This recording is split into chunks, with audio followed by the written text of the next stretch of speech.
வணக்கம். இன்றைய விரிவான அலசலுக்கு வரவேற்கிறோம்.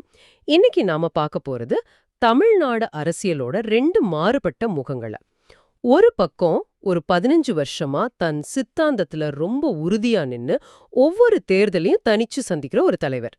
இன்னொரு பக்கம் கோடிக்கணக்கான மக்களோட அபிமானத்தை பெத்து அரசியல்ல ஒரு புதிய அத்தியாயத்தை தொடங்குற ஒரு உச்ச நட்சத்திரம். நாம் தமிழர் கட்சியின் சீமான் மற்றும் தமிழக வெற்றிக் கழகத்தின் விஜய். ஆமா, நீங்க அனுப்புன அந்த காணொளி பதிவுகளை வச்சு பார்க்கும்போது இந்த ரெண்டு தலைவர்களோட பலம் என்ன, பலவீனம் என்னன்னு மக்கள் என்ன நினைக்கிறாங்கன்னு நம்மால ஆழமா பார்க்க முடியுது. ஒருத்தரோட அந்த நிலைத்த தன்மை இன்னொருத்தரோட நட்சத்திர சக்திக்கு முன்னாடி எப்படி பார்க்கப்படுது, அவங்களோட அரசியல் அணுகுமுறைகள்ல இருக்கிற முக்கிய வேறுபாடுகள் என்ன, வாங்க இத பத்தி கொஞ்சம் விரிவாவே அலசலாம். சரி, அப்போ ஒவ்வொன்னா ஆரம்பிக்கலாம். முதல்ல சீமானோட மிகப்பெரிய பலம்னு மக்கள் பாக்குறது அவரோட அந்த நிலைத்த தன்மை இல்லையா, கன்சிஸ்டன்சி. ஆமா, கரெக்ட். கடந்த 15 வருஷமா எந்த கட்சியோடவும் கூட்டணி கிடையாது. எல்லா தேர்தல்லையும் தனித்து போட்டி. இது சாதாரண விஷயம் இல்ல. நிச்சயமா இல்ல. இதுல கவனிக்க வேண்டிய ஒரு விஷயம் என்னன்னா, தேர்தல்ல ஜெயிக்கலனாலும் கூட கொஞ்சம் கொஞ்சமா மக்கள் நம்பிக்கையை பெற்று இன்னைக்கு 8% வாக்குகளோட ஒரு அங்கீகரிக்கப்பட்ட கட்சியா நாம் தமிழர் மாறி இருக்கு. ஆமா, அது ஒரு முக்கியமான புள்ளி. பொதுவா கூட்டணி வச்சோ இல்ல சில இடங்கள்ல ஜெயிச்சோ தான் கட்சிகள் அங்கீகாரம் பெறும். ஆனா தொடர்ச்சியான களப்பணி மூலமா இந்த இடத்துக்கு வர்றது அவங்களோட பெரிய பலம். சரி, இப்போ விஜய் பக்கம் வந்தா அவரோட மிகப்பெரிய பலம் அது மக்கள் அவர் மேல வச்சிருக்கிற ஒரு அசைக்க முடியாத நம்பிக்கை.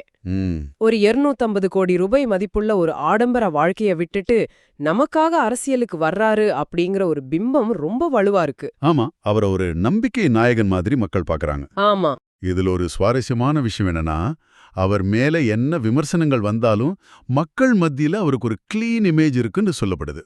அந்த இமேஜ் எப்படி உருவாகுது? அது அவரோட பேச்சிலேயே தெரியுது.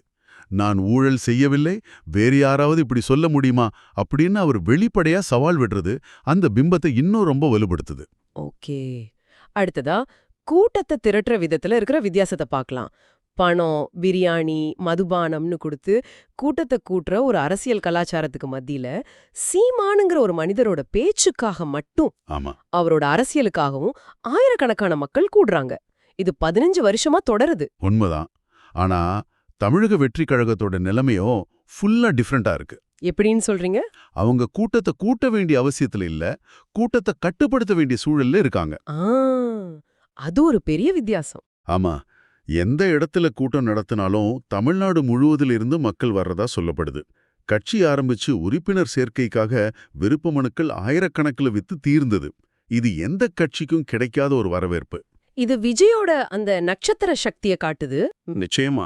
சித்தாந்த ரீதியா பார்க்கும்போது சீமான் ஒரு தெளிவான பாதையை உருவாக்கியிருக்கார். ஆமா, திராவிடமண் அப்படின்னு சொல்லப்படுற தமிழ்நாட்டுல தமிழ் தேசியம்ங்கிற ஒரு மாற்று சித்தாந்தத்தை இளைஞர்கள் மத்தியில கொண்டு சேர்த்ததுல அவருக்கு ஒரு முக்கிய பங்கு இருக்கு. அது மட்டும் இல்லாம அவரோட பேச்சிலையும் சரி, கட்சி சின்னத்திலையும் சரி, விவசாயத்துக்கு முக்கியத்துவம் கொடுக்கறது, சுற்றுச்சூழல் பத்தி பேசுறதுன்னு ஒரு தனித்துவமான களத்தை அவர் முன்னெடுக்கிறார். விஜயோட அணுகுமுறை இதுலேந்து எப்படி வித்தியாசப்படுது? அவர் தன்னை எந்த ஒரு வட்டத்துக்குள்ளையும் அடைக்க விரும்பல.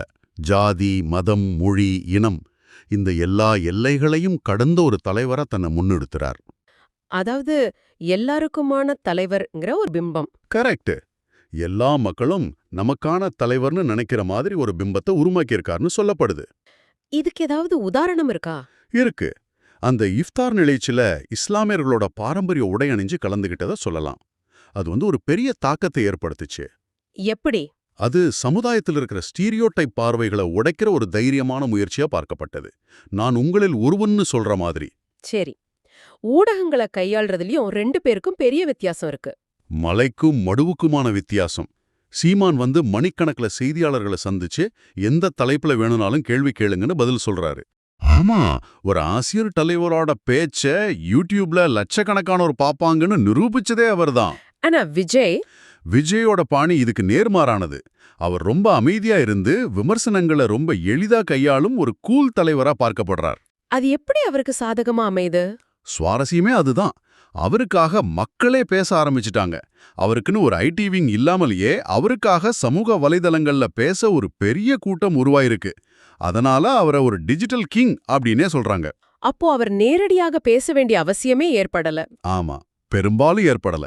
செயலிலும் சமூக நீதியை காட்டுறதுல சீமான் ஒரு முன்னோடியா இருக்காருன்னு ஒரு கருத்து இருக்கு. ஆமா, உதாரணத்துக்கு பெண்களுக்கு நாடாளுமன்றத்துல 33% இட ஒதுக்கீடு இன்னும் நடைமுறைக்கு வரல.